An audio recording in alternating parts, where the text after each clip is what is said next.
I always like to start these things with a quote, and today I have one from Arthur Schopenhauer. A truth passes through three stages. First, it is ridiculed. Second, it is violently opposed.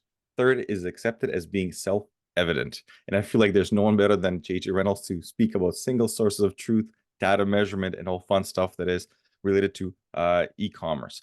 JJ has worked alongside startup companies, nine-figure companies, and everything in between. He worked with his team to develop custom measurement and visualization solutions that allow you to have custom feedback loops and help you act fast. Now, also, JJ has a very down-to-earth humor, which we'll hopefully get quite a bit of that in this podcast today with us. JJ, how are you? Hey, doing good. Thanks so much for having me. Fantastic, man. So let's start with that quote. A truth passes through three stages, and let's look at that from like a business point of view, a marketing, sales kind of perspective. So first, you look at it and it's ridiculed, then it's violently opposed, and then it's accepted as self-evident. Yeah, I think I would take that from the sense of like when you start testing something new. Mm-hmm. Usually you test something against whatever you currently have, which hopefully what you currently have is good. And you don't think it like you don't oftentimes think the net test will work. So you kind of ridicule that, and then you can kind of accept it, and then it becomes a new truth. I'll say it recycles, right? It goes back again because those will keep changing, especially on the internet when what worked last week is not going to always work this week. Yeah. And that's kind of how I'd take that is like it's always a cycle of making sure you know what's happening and testing again and again. So it sounds like the best way to get to the single source of truth or use something as your source of truth for data is repetitive testing. I wouldn't say like testing, it's repetitive, like iterating. Look at the numbers, do something based off of the numbers, and then keep going. Not all the time can you run a true test that's like A versus B. Like you kind of have to keep moving in a direction. And that's the way that I like to tell everybody is like you have to have a direction that you're going and be moving in a velocity in that direction. That way you can adjust by a few degrees and you keep moving as opposed to going 180 and having to restart. I like that. You have to have a direction and you keep going and then you're adjusting because you have velocity as opposed to these 180 pivots that businesses sometimes they do because at least in my experience when I did it, it's shiny object, right? Syndrome. You see something like I think I'm good at that, and then uninformed optimism. But sometimes it's because you hit a roadblock and you're like, how do I go here? Do I go through that, whatever that might be, or do I pivot because you feel like it's an easier choice? Is that what you see as well? I think it depends what size of business you're talking about and what style of business. I think if you don't have a velocity, like if you don't have leads or sales or whatever your business model operates on, then you have to make bigger bets, right? You have to make bigger pivots and say, hey, no one wants to buy my super cool heated water bottle. And it has not been proven, right? And that's different than like the entrepreneur who is trying to start a consultancy or agency or a service, and you have maybe one person signing up a day or one person every other day. Like you have a direction and you have a velocity. And so you just have to adjust that and knowing the numbers behind your sales funnels and marketing funnels and kind of overarching like measurement system. That is where you get the benefit of knowing it becomes more predictable and more adjustable. Got it. Got it. So to be able to find predictable information and to adjust, once you're at a specific size, you just have that velocity and just kind of pivot in. It's a success on the long run, but having those informations is crucially important. Now, when we talk about that, Vision Labs is your company. Can you tell me, first of all, walk me through how did you get to Vision Labs? What was the journey of JJ? Yeah, so I started actually as a like a videographer. So I was living in Napa Valley and I was like shooting videos for wineries and things like that. Basically realized that no one knew what to do with those videos. Like they'd be like we'd make a video, I'd get paid, so awesome, great job. But they would just go sit on the about page of a winery website. And I was like, oh, this was like when Facebook like had the cheap really like the boost button just got introduced and it was like super cheap and all that stuff. And I was like, if we push this button and hit $10 and just do a geo target around this, like we can show everybody here, like this video. Yeah. So I got into actually advertising from that. So I went from videography into advertising. Basically because I didn't want to scale out like a video production company. Like it just wasn't what I was thinking about. Went from there working at an agency. So I ran Google ads and Facebook ads in high ticket, low ticket, like all types of service-based companies. So think of like HVAC, solar, those types of companies. And then ended up going freelance on my own, running Facebook ads and Google ads. And basically everyone's like was really enjoying the reporting that I was building out to show what the ads. And I realized that no one really knew what ads were. Like this was again probably earlier days, but I think this the case still is today. Is like how do ads fundamentally work? And if you can display that visually, um, then it becomes a lot easier to digest. And a lot of softwares, a lot of apps, a lot of things just throw numbers at you without building a story around that reporting. Mm. And so if you can build that story, it becomes a lot more useful. And slowly but surely, I ended up scaling down the Facebook ads and scaling up the actual data reporting, measurement systems, and all of that. And now we that's all we do. So we don't run any ads. We are a unbiased measurement team that bolts onto companies and helps them grow and understand without having to scale headcount in the data and reporting side of things. So that's it's a very long journey, but it does make sense. And when you talk about it, it started with the boost button. That boost button is what opened the door to what the possibilities are today. And when you were walking me through your whole process, you got to the point where you said unnecessary data that these would that be Google Ads, would that be Meta Business? My God, that was bad. Facebook Business Suite, whatever it was called, that was just atrocious to work in. It was unnecessary data because you're like, what am I supposed to do with this? Which one is the real one? Then you start pivoting your bidding. Then you like, man, now my ads are performing less because I just did this new change in how do I bid. And fundamentally, we don't understand how ads work. Can you shed some light on fundamentally how do ads work? Yeah, so I'd say there's kind of two sides of this equation. There's how do advertising platforms work, and then how do people interface with them? And so in most uh, in most platforms, it's an auction structure. So you did like fundamentally understand that like, hey, an ad market is an auction structure, meaning that you're bidding money at every hour of the day for every user on that platform. That by itself is something that you have to really understand in order to place bids effectively, because you can have bids that are either placed to spend the most money, that are spent to have an acquisition under a certain cost. And then you can see how those different strategies play out in the market of the auction. The best way to think about that is if you went to an actual auction house for like to buy a cow or whatever else, and you say I'll bid for $20, and someone else says I'll bid $25 for that steak over there. The $25 bid will win.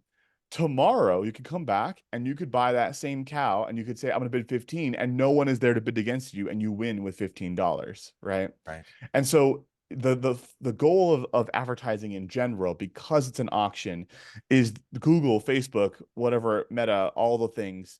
They're incentivized to make you spend the most amount of money against your peers while having the highest volume throughput at the same time that they are taking away all the margin from what you're selling, right? If you sell a $1,000 service, the person who can pay the most is going to win that auction, even if they have the worst creative, right? Like it's gonna win, and they're gonna win out on like the actual auction. On the flip side of that, you have how people behave. People behavior much less predictable. People are trying to they want a source of truth. They want everything to add. They want everything to make sense, and it just fundamentally won't, because we don't have access to all the data that the auctioneer has. And that is an inherent problem. Yeah. And so that's the two balances there is we have people that want to know everything. We have a platform that is incentivized to maximize amount that you spend while at the same time getting rid of the auctioneer real estate because they every day they have to do that. So it's going to go to the lowest bidder or the highest bidder. But if there's no bidders or if there's no one wants there, then it will go there. And that's kind of conflicting. And so you have to make decisions based off of an imperfect model of advertising on the internet, which is kind of taking a step back to the olden days of billboards and print magazine, Yeah. where you had people who would bid on, I want the front page or the big thing, the big inside cover, and you didn't know the outcome until 6 months later. So that's my big overall nerdy kind of conversation around that. So nerdy is better because it's very raw and it's to the point. So it's not like this pie in the sky. Well, this is how it works. It's actually very specific, and it's good to understand that structure because even when I was running ads for myself and for clients, this was many years ago. The structures were very different. You would see the same creative, same industry, different like of course nothing is completely identical, but the results would vary dramatically. Like they would dramatically vary. It's the same kind of creative that I'm using. It's the same industry, of course, a different company, same platform, but the results would not even be like, we're not talking like 10 or 15% margins, like really different. One person is flooded with opportunities, and the other person is kind of scraping anything and everything and just feels like clickbots are kind of burning their budgets. And from what you're saying is because it's an imperfect system, you don't have the data from the auctioneer, and the auctioneer always wants to have the most people on at the auction to bid. Just by sheer volume, the prices of the goods always go higher. Yeah, I think the one thing that will always be true is usually like advertising will never be cheaper. Yeah. Because real estate is the real estate on the internet is semi-finite. They do keep opening more things. I kind of think of it kind of like living in Hawaii, like or on an island where the amount of real estate is finite, right? You only have this singular island to expand. Whereas and so like the real estate will always keep increasing in price, right? It'll always keep going up. Whereas if you have a place that has infinite expandability, if you add another airport or if you add something else, it will theoretically allow urban sprawl to take place, and then you have more people and less costs and everything else. And so Right. that's fundamentally what happens. But at the end of the day, it comes down to you taking action off of the data again and again to be aware of the trends and patterns so that you're increasing your effectiveness every day. You're right. The important, and I feel like what you also mentioned here, I made a note of unnecessary data. We get thrown all kinds of things, all kinds of measurements, and then I'm sure you've done this many times. You jump on the call with a Google Ads representative and tells you go to the columns and open this one, this one, this one. You're like, well, why wasn't it by default open? Well, I don't know. That's so then you start opening new cans of worms, basically, every time you do that. Can you tell me, in your experience, because this is your software, this is your company, you look at the data and you analyze it. What is the fluff that no one should look at? It just like good numbers kind of strokes your ego. And what is the important data, the important metrics, leading or lagging indicators that would make or break or kind of give you the idea that this is what works and this is what it doesn't work when it comes to your running your ads? Yeah, I'd say you have to start high level Mm-hmm. and then you have to get granular from there.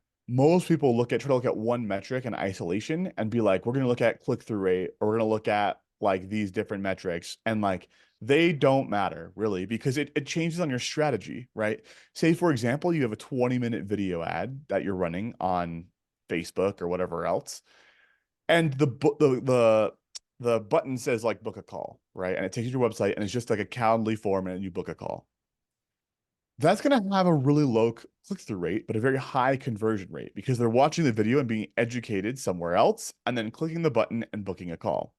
So they have a very low click-through rate. You can't judge that click-through rate versus a like direct response. Hey, like we'll help you lose 30 pounds in 30 days. Click now, right? Those are two different things. You can't judge a metric in isolation.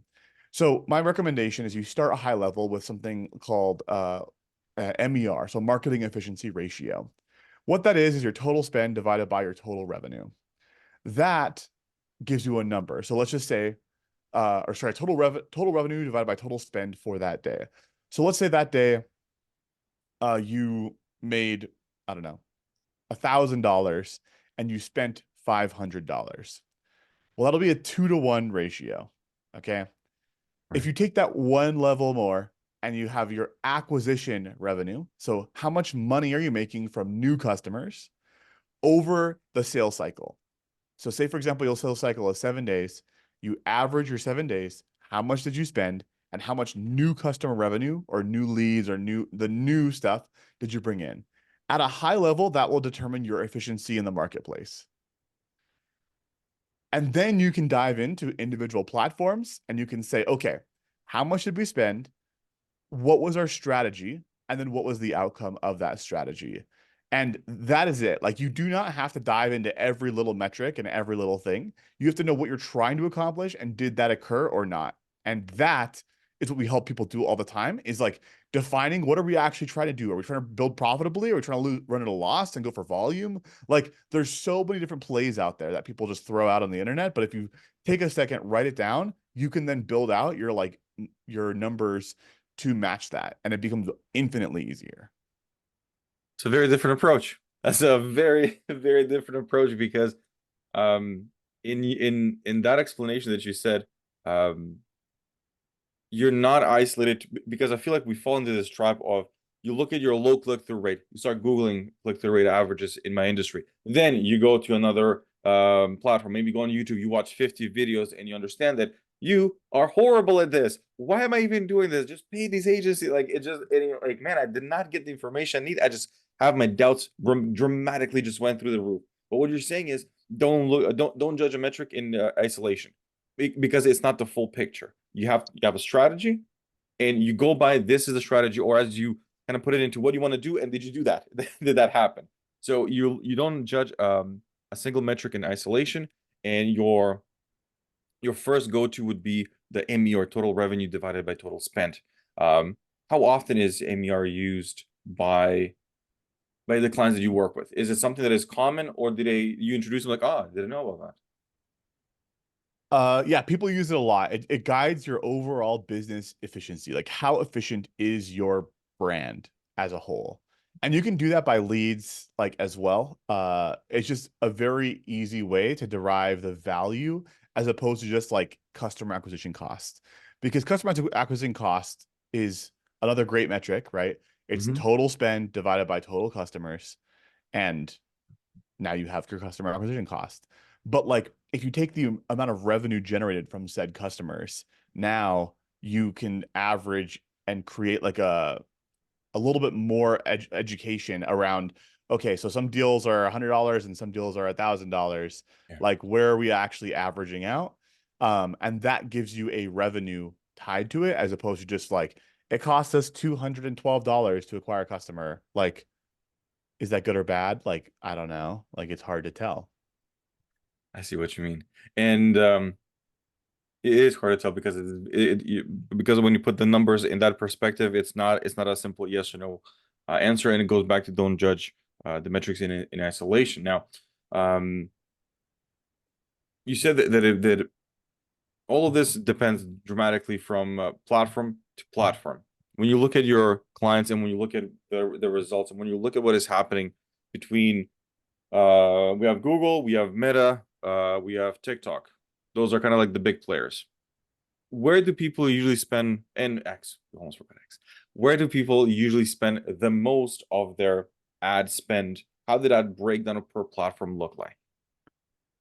Yeah, I'd say it's like 70% Facebook, 20%. Well, it depends on the model, right? Like, so if you're e-commerce, it's about usually 70% Facebook, 20% Google, and 10% other. Um, that's pretty common. That's like a very common split. Uh, 70% Facebook. yeah. I'd say, like, for most of our brands, it's like between 50 and 70% on Facebook, never less than 50.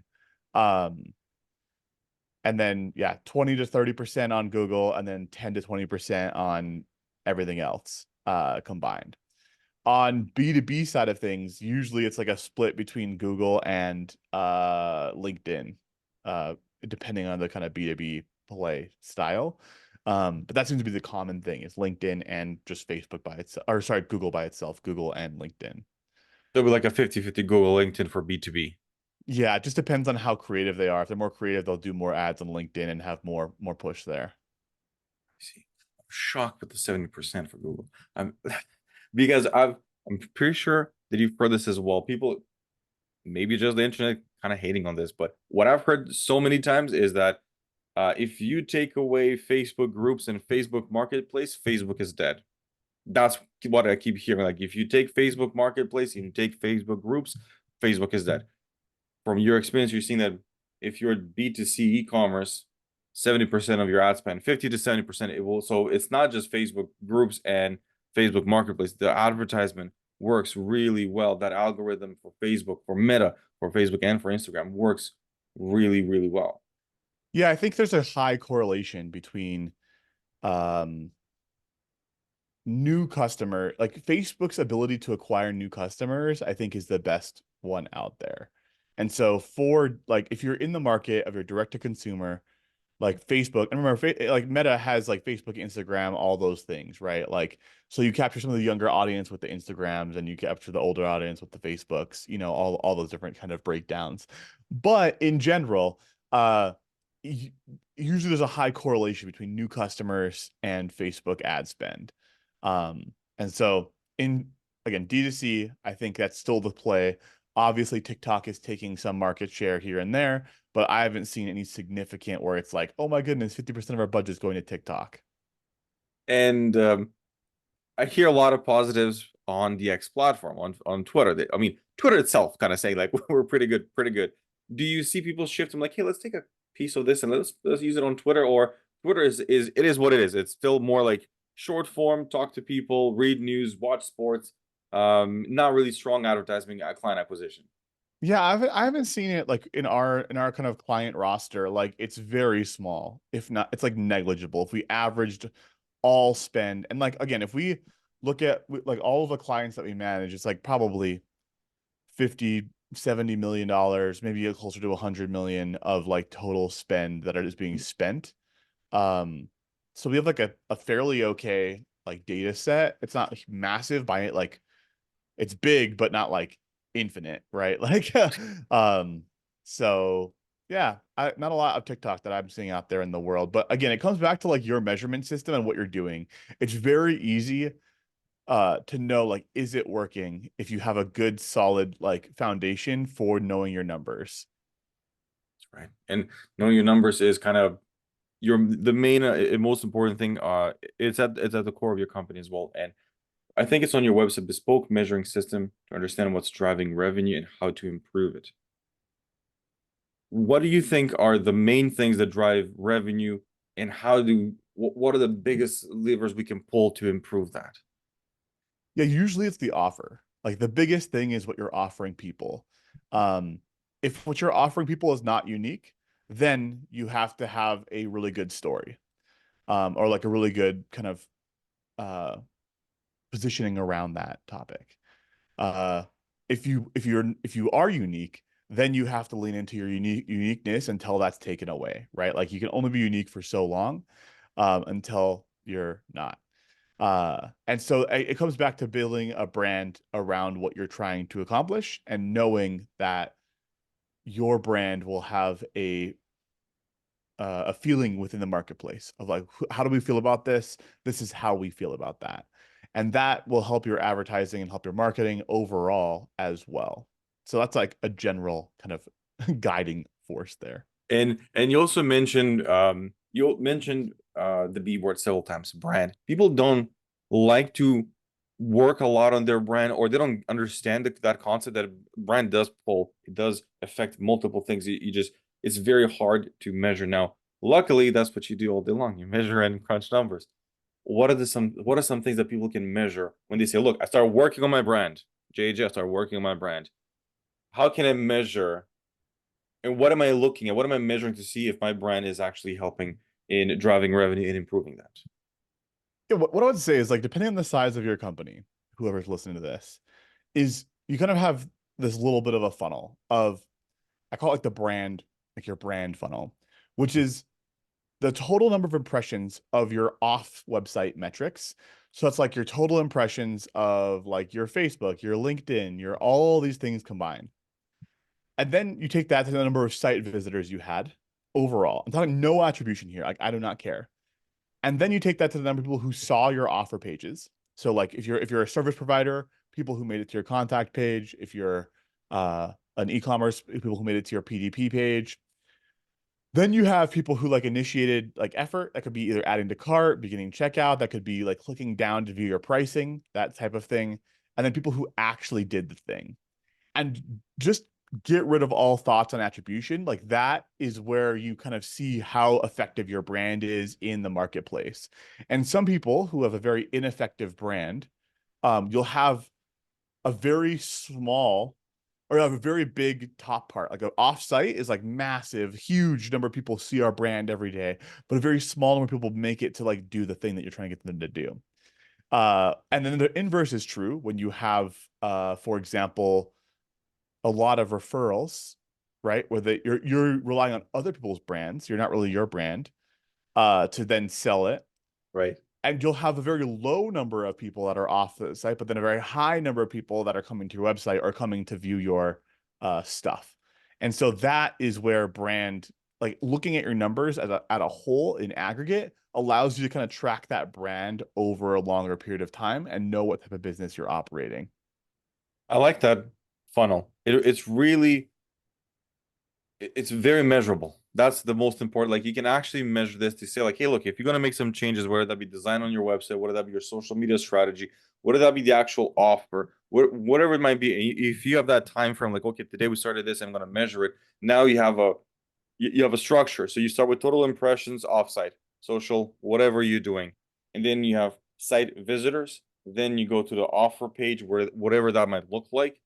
Then you see how many people initiated effort, and then how many people actually did the thing, whatever that might be. Add to cart, buy it, subscribe, click here, book, Yeah, sales call.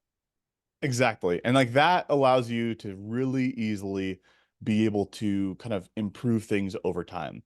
And like we have a client that does the old school kind of like direct response of tripwire lead magnet, the post purchase, like, hey, buy this thing at this discount, um, type of thing. And Yeah. like they launched it and they're spending, I don't know, $500 a day, like in ad spend. And they're like, this is not working. We're like losing money every day.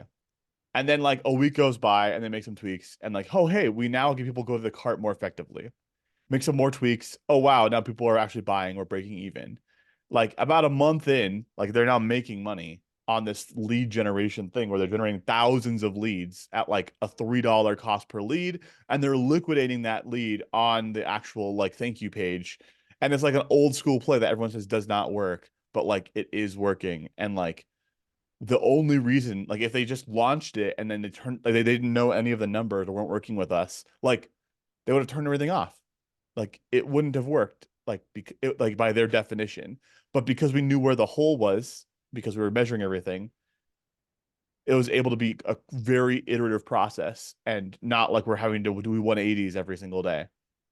So it's very interesting because I think one of the charts that I saw, you have the channel performance. Is this kind of how you're looking at that funnel? Old school people say it doesn't work, but with your data, with your measurements, with your approach, you understand it. Like, look, we got to do channel performance, analytics, understanding, and then plug the holes. And now they're just basically swimming in leads. Yeah. It's just about iterating. There is no silver bullet. Like there's no secret thing that people are telling, like it doesn't exist of like a secret thing that like, oh, if you push this button, you're gonna have 30 times more revenue. Like I think those days are gone because so many people now, like the barrier to entry has become so much easier. And so I don't think that the days of like, oh, hey, just push this, like use an orange button and it's going to have a 30% more people buy this thing. Like, I don't think that happens anymore. I've never seen it at least. So it's like a very much more iterative approach of saying, what are our numbers? Where are the holes? And let's fix those. And you don't even have to be like a fancy split testing thing. It's like usually time based is okay. All right. Now, when you mention some of the stuff that we should do when you have your sales funnel, and we all have a sales funnel. If you don't have a sales funnel, please build a sales funnel. It helps you understand what works and where. At least that's how I use the sales funnels that I have. It understands what works and where because the market tells you this is not well. your offer is not good, or this next step feels weird. Why did you remove the header? Like I just want to click back. Like this feels like all those things are important. Or I've had situations where there's too many options on the page that you want to be, let's say the landing page. Like you're asking people to move away. You build a landing page, you want them to scroll or continue and go to the next step. You ask them to move away because you say, hey, check this out, check my story, check. So there's a bunch of stuff. So when you do your channel performance, how does that look like? What are the things that you're looking to tweak, and what are the tweaks that happen to get better results depending on the strategy? Yeah. So like again, the biggest benefit of working with us is that we push you on the strategy. We aren't running ads. We aren't doing the landing pages. We aren't doing any of those things. We are just working with you as your business like analyst, basically, or your business. Like we work with your marketing team, your finance team. We work with everybody to make sure the numbers are making sense across the board. That being said, like it really relies on what are you trying to accomplish, and that sounds so dumb to most people. They're like, "What?" I'm like, "What are you fundamentally trying to do?" And like, what type of business are you trying to operate? And that can be so diverse. Like, oh, we're gonna try to pull a Dr. Squatch type of thing of like, we're gonna have a brand that's gonna be like, we're selling just soap, like, and we're gonna sell soap very effectively because we have a brand. Like, that's one play. Another idea is that you could be like, oh, we're just gonna be a different style of implementation. Like, we're gonna differentiate on the product side of things. And so you have to understand what your actual business strategy is, and then you can map numbers to it and say, okay, our goal, like we, for example, we have one client that is in a high ticket kind of coaching space. Mhm. They drive leads for 6 months of the year with zero ROI, zero. Like they don't liquidate anything. They're just value, value, value, value, value, value, value, and they have a they open their cart for like 7 days, twice a year, and then everyone buys. That's a very different play than e-commerce. And so Right. you have to know what play you're running and then map the numbers to that play. And I can't give like, oh yeah, here's just how you do it. It doesn't work. There's no like anyone who tells you like, hey, here, plug in our software, we'll make you more money. Like, there's no way. It doesn't. It like maybe works for a little bit, but it's not going to be a long-term solution. So and it feels like I have the same kind of approach and the same understanding, but I feel like you hear it a lot. Take my funnel, copy paste my $1 million revenue, and put it into your system. In your experience, that will not work because the strategy, the play, the numbers are very different from what that person used. Even if you need to sell the exact same thing, being called the same thing for it to work. So you're what you're looking at here is it worked for someone, it might work, or things of it will work, but it will not generate the same results. You just can't copy it. Yeah, like I think the biggest differentiator, right, is like if you take someone who's really big, I'm trying to think of someone who's really big. Let's just go with like absurd, like Gary Vaynerchuk, right? He could put a page up that like is the worst designed landing page you've ever seen in your life, and you could sell it for $999 for a bar of soap. And I guarantee you he'll get more sales than you or I will ever be able to get. True. And like he has a brand that is behind that. And so I think a lot of the problems with people that are like run this play, do this thing, there's so many unspokens that like are playing into the actual system that maybe it does work, maybe it does. And it will work for some cases. And I would say try your best to implement that system. If you're trying to copy someone else's system, like copy that system, implement it to a T, but make sure you know the numbers behind it, because I've seen it so many times where the people who are selling you the very big thing, uh, like they don't use it themselves. And it's just like, this is what used to work. This is how I got here 5 years ago. And like, it might work. It might do like, it might be the thing that is going to break through. But at the end of the day, it comes to like knowing your numbers and implementing consistently. To know your numbers, you have to have a single source of truth. We keep saying that, we say it all the time. It's everywhere. And why is it so difficult to have a single source of truth? Yeah, it's very difficult to have a single source of truth because everything is has a caveat. There are caveats on caveats on the internet. I'll give you a great example here. Is inside of Google Analytics, a free tool, everyone should have that. You have this thing that says users. A user is technically a device. Technically. You can adjust that if you're super nerdy, like you can do that. But in general, it's a device. So if I email you and say, hey, click on this link, you can open it on your phone. Now I'll get back to that on my laptop later. And then 6 hours later, you go on your laptop. There are two users. That's two users because you were once on your phone and once on your laptop. There are ways to stitch that together. There are ways to do that. But in general, out of the box, that is how it will work. And so that single source of truth is going to be very, very difficult to try and get everybody on the same page. So our methodology is, in order to get single sources of truth, is you have outcomes that are defined. You know this is how many sales we had. Go to the bank, this is what we got. You then have all the very fluffy marketing metrics that are on the other side of the equation that are like, this is how many sessions were on your website. This is how many impressions that were served. This is how many things. And you connect those two together. So you have the ability to look at these very washy metrics that everyone could fight over what an impression is on Facebook. Like, was it actually showing a person? Like, I don't know. Like, I'm just trusting Facebook that like it says that. And like, I'm assuming it's right. Like, I get refunds every once in a while from Facebook saying that like we spent too much. And I'm like, cool. I would have never known if you didn't tell me. And so you tie those together. And so the biggest thing is having a single source of truth. And I don't mean that saying that it is the truth. I'm saying that it's a single source to go to, that you can go to again and again and establish consistency and trends and patterns. Because if we know anything, everything is incorrect. Everything is inaccurate. But the trend and pattern remains the same. And it would be like as if the weather person said it's going to be 78 degrees today. And you go outside and you look at your temperature thermometer and you're like, it's 76. They weren't right. It said 78 and mine says 76. And tomorrow he says 82 and you're like, oof, I'm at 81. And the day after he says 75 and you're like, ooh, a 74. Like, if that's the case, you could scream and say it's inaccurate every single day. Oh my goodness, it's inaccurate. It's inaccurate. It's inaccurate. Yeah. But like the trend is the same. We're a degree off. Just subtract a degree. We'll call it good enough. And if it starts getting different than that, we'll subtract 2 degrees.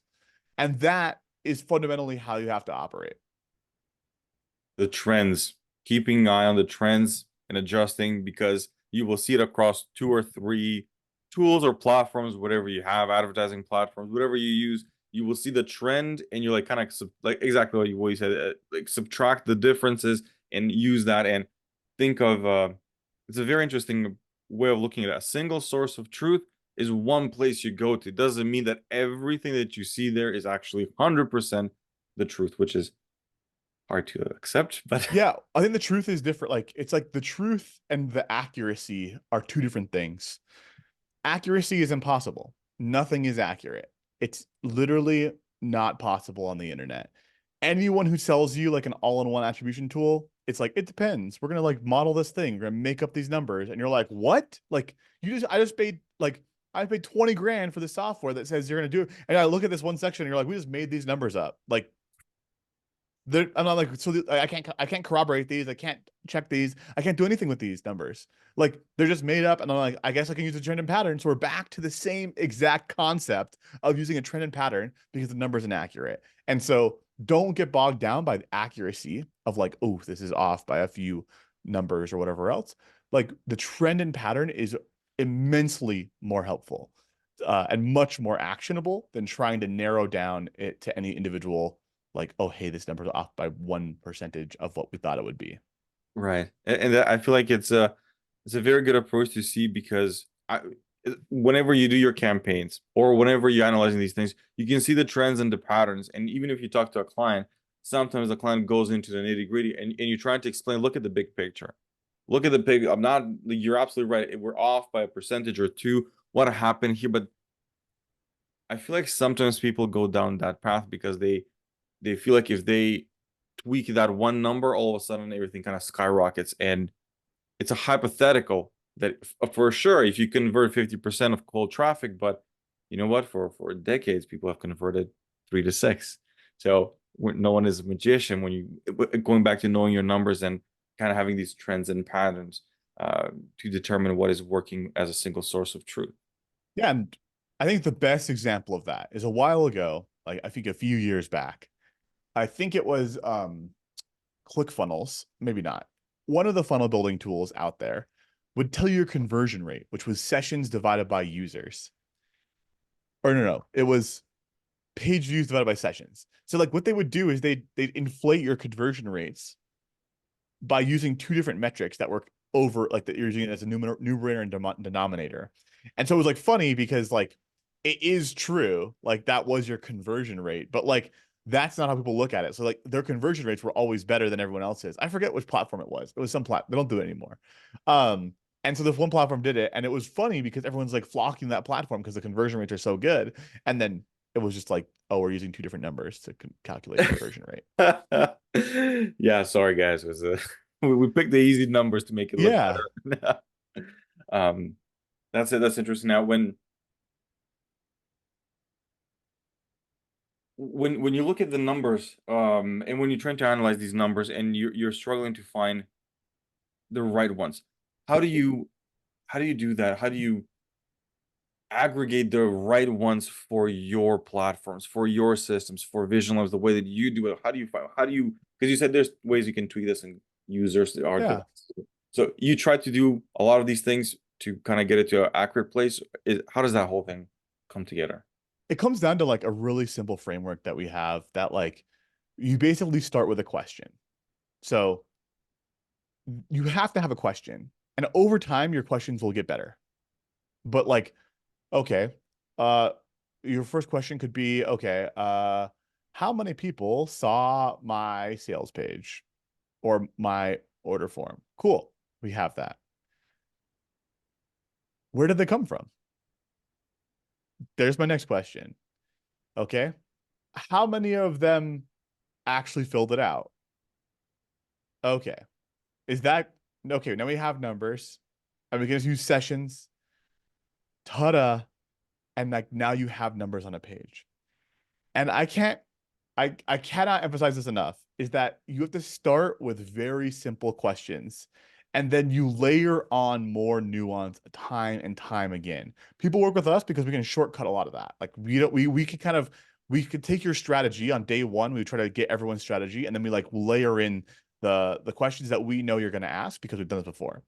But if I'm telling you, whoever's listening, is like ask a question and then start then saying, okay, what do I need this broken down by? We call them by questions. So let's just take, for example, everyone's favorite number is revenue. Okay. So revenue, you can't really dispute that. That's a number that is in your bank account. So here, let's just say, for example, business A does $1 million in revenue this month, 1 month. Actually, let's go with an easier math. Let's go with 100,000 in 1 month. Okay, $100,000 in 1 month. Yeah. Now we can layer in our buy questions. So we can break that revenue down by day. Did all the revenue happen on one day, or was it by days? Like that could be useful. I don't know. Like then you could have it broken down by lead magnet they entered into your system on. You could have it broken down by landing page that they entered on, by source, by day of the week. Was it, are Mondays great for you or Fridays? You could have it broken down by the device. Okay. So we just took revenue and literally just broke this down into like 60 metrics. Yeah. Like that's one number. We just took revenue and did that by that. And so what you have to do is you have to ask your question first and then figure out what am I going to do with that information. Because if I say, cool, hey, 60% of your revenue comes from mobile. So what? Like now what? What am I going to do? Go tell people not to log in on their computer? Like, hey guys, sorry, we don't offer online sales anymore, only on your phone, because we saw that 60% of people are on your phones. So that means like that's the dumbest thing I've ever heard. And so like if I tell you a question or if I give you a number of like, hey, 60% of people that see blog post A are likely to buy, what are we get? Nothing. There's no action to take. And so that is my rant on numbers is ask a question, go find the information and then take an action. And if there's no action to take, you're asking the wrong question for and your questions will become more sophisticated as you become more sophisticated as a number person. I can ask very complicated questions because I know the information and I know how to act on that numbers. But if you're just starting out, how many sessions are we getting per day? Cool. How many people are turning into convert customers? How many leads? Which landing pages are they coming from? Start very simply and then level up from there. There's my rant. Okay. That was hopefully not too ranty for everybody listening. No, it was very, very good because um your approach is structured. And throughout the whole conversation, everything that you do, it's obviously very structured. I see it across the way that you approach things, of course, in your company as well, and in your answers. You're saying start with a very simple question because people usually see let's take Google Analytics because that's kind of the first experience to data, and all of a sudden just like fireworks. Let's click here. Let's look at this. Let's map the customer journey. And what you kind of finished was, if there's no action to take, it's the wrong question. You're absolutely right. I've been in meetings where like, why are we mapping this for to stroke someone's ego, or like, why are we doing, like, what can we do now with this? Are we tweaking? Are we creating a funnel? No, we're not. We're just kind of looking at some numbers and we're putting graphs and everybody's super jolly and happy. But when you're saying ask a simple question and start layering by questions, by date, by landing pages, by device, and I feel like here is where the strategy comes into play. Hey, for the past 3 months, me and Jimmy, we've been going hard at blogs. And do we get revenue? Yes, we do. How much is that from coming through blogs? Oh, okay, good. So our blogs are pretty good, or no, yeah, blogs are not pretty good. You know what, me and Jimmy, we should switch to post on TikTok or on LinkedIn, or and then analyze your numbers. Like, hey, look, we know we were getting revenue last quarter. A lot of it was coming from affiliate marketing, but you know what? Me and Jimmy have been going hard with the social media stuff. I feel like we're getting equal to, because my strategy was take affiliate marketing out of the equation because the margins are not helping me, and maybe I can take that same Yeah, number and use it as my come from my website. exactly. That's another one of the things that we really enjoy is like, what is your intention and what is the expected outcome? And in an ideal world, that Venn diagram overlaps 100%. Your intention 100% gets the outcome. And so you have to decide, what is my intention? Why am I doing this? If you're doing LinkedIn ads, why are you doing that? And what is the expected outcome? It's okay. Like, I know I have like a friend that runs LinkedIn ads for like their own company. Uh, and they spend, I think, 5 grand a month. So like, not a lot, not a little, like a middle of the road amount, in my personal opinion. And I'm like, what do you expect to happen? It's like, absolutely nothing. It is just, I'm lighting this money on fire to be in front of the people that I want to be in front of. And he's like, I just have that as an expectation. And he's like, it does work. But like, my intention is I'm going to spend $5,000 for 6 months. And then I'm going to start like analyzing everything. And so like that was the intention. If your intention to starting a blog is that you're going to have people go from your blog to buy your product, make sure you have flipping call to actions on the thing, right? And so like your intention is, when I write these blogs, our goal is to have high organic search, at the same time drive revenue from those searches, right? And if that's your play, how long is it expected to pay off, right? Like, oh, hey, in 6 months we're gonna be in position, like we're gonna have 20,000 sessions per month from organic. We expect 1% of that traffic to convert, so that's gonna be 1% of 20,000 is 200. We're gonna have 200 transactions per month in 6 months. Bam! Did it work? I don't know. That's the play. That's the play. Yeah, And it's I think a lot of people are assuming too many things when it comes to ads. That is like, I just want more sales. Like, of course, want more sales, but there's different ways to get to the sale. There's different avenues, and very little people. I understood this like a long time ago. Someone was explaining the beginnings of like the first month or three when you're running ads. Like, think of it as you're buying data. Is that you're paying data. You're not gonna get this data anywhere else. That's how you gotta understand it. Like, you're paying for the data, whether that comes from Google or from Meta or wherever you're running the ads. You're paying for data that you cannot get access to How do you know how your website is performing? Or is your offer good? Is your creative? Is the ad? Is your branding? Is all of that in kind of in coherence with what you're trying to Yeah. say and what you want? There's no other way, man. You gotta you're paying for it. Yes, it might lead to sales, but not at day one and maybe not at day three. But look at it as paying to get that data from, and again, single source of truth as close as possible. Yeah, exactly. And that's, if you can do that again and again without running out of money, is when you win. And so that's a whole other conversation around how much do you bet on any individual thing, which becomes a more calculated risk, right? It's always a risk, but you're placing bets again and again to hopefully have a better outcome. Right. And yeah, and if you have the Um, numbers, you can do that predictably. when you're looking at placing bets and crunching numbers, of course, we have the new player, which is AI. How do you see AI coming in, and do you embrace it in your company first of all? Yeah, we use it like a helper for, we don't have like any workflows that are like automated, but we have like we use it like we use this app called Typing Mind that you can use with a any AI bot type of thing. So we do use it quite a bit, but not in like a workflow scenario. And I also don't have it as automations or anything like that because I've it's it has come a tremendous kind of amount of improvements have come in the past, I would say a year and a half from where it started, where it is to today. But it's still ranty, really ranty. There's no like the important thing that I want. You said it in like six paragraphs. I can just write it in like one, and that is kind of what I've seen across the board for your clients that you're working with and you're providing this data. Do you see A/B tests with like human written and AI written ads to see how they perform? Not too often. I think most people are still doing things like manually written. Or like inspired by AI type of thing. And I haven't seen it like take over anybody yet. Um, so that's my one little, I guess, insight. I don't know. I haven't seen it be a meaningful workflow for anyone. I think when AI is the best is when you don't notice it and it's just being used within an application.